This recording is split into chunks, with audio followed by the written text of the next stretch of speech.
మీకు రైతు భరోసా పథకం కన్ఫర్మ్ అయ్యింది. మీ ఫోన్‌కి ఒక ఓటీపీ వస్తుంది. ఆ ఓటీపీ చెప్పండి అని ఎవరైనా అనంగానే ఫోన్‌లో మన ఓటీపీ చెప్పామనుకోండి, వెంటనే బ్యాంకులో ఉన్న డబ్బులన్నీ ఖాళీ అవ్వడం ఖాయం. ఇదే విషయాన్ని శిల్పవల్లి గారు, గౌరవనీయులైన సైబర్ క్రైమ్ డీసీపీ సైబరాబాద్ నుంచి ఆవిడ ఒక ముఖ్యమైన పత్రికా ప్రకటనలో తెలియజేశారు. ఈ మధ్య ముఖ్యంగా తెలంగాణలో వివిధ డిస్ట్రిక్ట్స్లో ఉన్న మారుమూల ప్రదేశాల్లో ఉన్న రైతులకి కూడా ఈ విధమైన కాల్స్ వస్తున్నాయన్నమాట. ముఖ్యంగా 2 రకాల కాల్స్. ఒకటి, రైతు భరోసా మీకు కన్ఫర్మ్ అయ్యింది, లేదంటే కన్ఫర్మ్ అవుతుంది, మేము మీ అప్లికేషన్స్ ఏదైతే పెట్టారో ఇవి ప్రాసెస్ చేస్తున్నాము, ఈ ప్రాసెస్లో భాగంగా అది కన్ఫర్మ్ చేసుకోవడానికి మీ మొబైల్కి ఒక ఓటీపీ వస్తుందని చెప్పారనుకోండి. వెంటనే ఓటీపీ చెప్పారంటే బస్ స్కేల్ ఖతం. అదొకటి. తర్వాత 2 లక్షల రుణమాఫీ. బ్యాంకు నుంచి ఏదైతే రైతులు రుణం తీసుకున్నారో రుణమాఫీ అవుతుంది, మేము బ్యాంకు నుంచి కాల్ చేస్తున్నాము, మీ మొబైల్కి ఒక ఓటీపీ వస్తుంది, ఆ ఓటీపీ చెప్పండి అన్నారంటే అక్కడ కూడా మనం రిస్క్లో పెడతాం అన్నమాట. రైతులు నమ్ముతారండి. కొంతమంది చదువుకుని ఉంటారు, కొంతమంది చదువుకుని ఉండరు.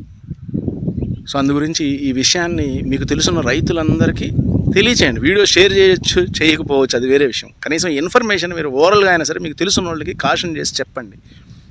చెప్తే మనం చాలామంది రైతులను సేవ్ చేసిన వాళ్ళం అవుతాం.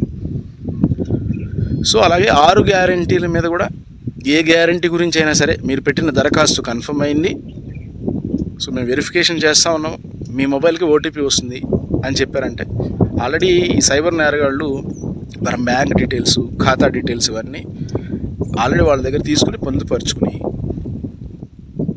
అన్నీ రెడీ చేసుకుని రంగం సిద్ధం చేసుకుని ఫైనల్గా ఓటీపీ కోసం మనకు కాల్ చేస్తారన్నమాట. సో మన డేటా వాళ్ళ దగ్గరికి వెళ్ళిందంటే దానికి ఎన్నో మార్గాలు. సో కొన్ని మనం చేసిన తప్పులు ఉంటాయి, కొన్ని డేటాని మిస్యూజ్ చేసి కొంతమంది షేర్ చేసే వాళ్ళ మీద. సో ఏది ఏమైనా మన బ్యాంక్ డీటెయిల్స్ అయితే వాళ్ళ దగ్గర పొందుపరుచుకుని ఓటీపీ కోసం అయితే వాళ్ళు విశ్వ ప్రయత్నం చేస్తున్నారు అన్నమాట. సో ముఖ్యంగా ఈ 4 రోజుల్లో, ఈ మధ్యకాలంలో కొత్త గవర్నమెంట్ ఏదైతే 6 గ్యారెంటీలు ప్రకటించిందో, ఈ ప్రకటించిన దానికి ఈ పథకాల కోసం దరఖాస్తులన్నీ సబ్మిట్ చేసిన తర్వాత, ఆ డేట్ అయిపోయిన తర్వాత అన్ని వెరిఫికేషన్ ప్రాసెస్లో అవుతున్నాయి. సో ఈ ప్రాసెస్లో భాగంగా మేము మీ పథకాలను కన్ఫర్మ్ చేస్తున్నాము, ఓటీపీ వస్తుంది అని అడిగితే చెప్పొద్దు. ఓకేనండి.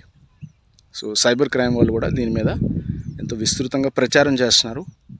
సో వాళ్ళు చెప్పిన జాగ్రత్తలన్నీ పాటిద్దాం, అందరం సేఫ్గా ఉందాం.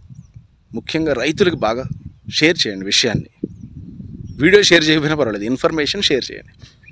ఓకేనండి. రెస్పాన్సిబుల్గా షేర్ చేద్దాం విషయాన్ని. నమస్తే అండి. Thank you.